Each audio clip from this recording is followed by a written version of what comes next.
নীল নীল নীল সারা আকাশ, ভোরের শিশির ঘাসে, সাদা কাশের টোপর মাথায় মাঠ ময়দান হাসে। হ্যাঁ বন্ধুরা, আমরা এখানে চারপাশের খুব সুন্দর একটা পরিবেশে এসেছি। আপনারা দেখতে পাচ্ছেন নিশ্চয়, আমার এপাশে পুকুর রয়েছে, আর গাছপালা এবং একটা বড় নীল আকাশ, তাতে সাদা মেঘের ফেলা, শরতের আকাশ। আর শরতের আকাশ মানে পুজো, আর পুজো মানে মনে আনন্দ সব সময়। এবার আমরা এই পুজোর সময় এখানে এসেছি কিন্তু একটা কারণে।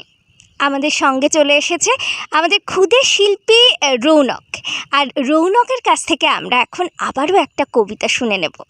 তো চলুন রৌনকের কাছে চলে যাই। রৌনক, কেমন আছো তুমি?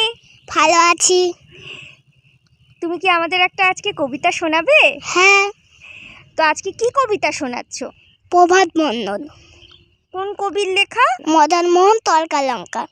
তাহলে শোনাও তুমি কবিতাটা। প্রভাত বর্ণন, কবি মদনমোহন তর্কালঙ্কার।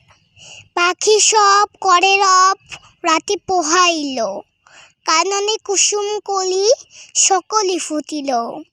রাখার গরুর পাল লয়ে যায় মাঠে, শিশু গান দেয় মন নিজ নিজ পাথে।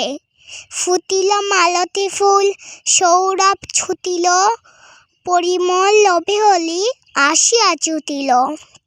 গগনে উঠিল রবি লোহিত বরণ, আলোক পাই আলোক পুলকিত মন। শীতল বাতাস বয় চূড়ায় শরীর, পাতায় পাতায় পড়ে নিশির শিশির। উঠো শিশু মুগ্ধ, পড়ো নিজ বেশ, আপন পাথেতে মন করহ নিবেশ।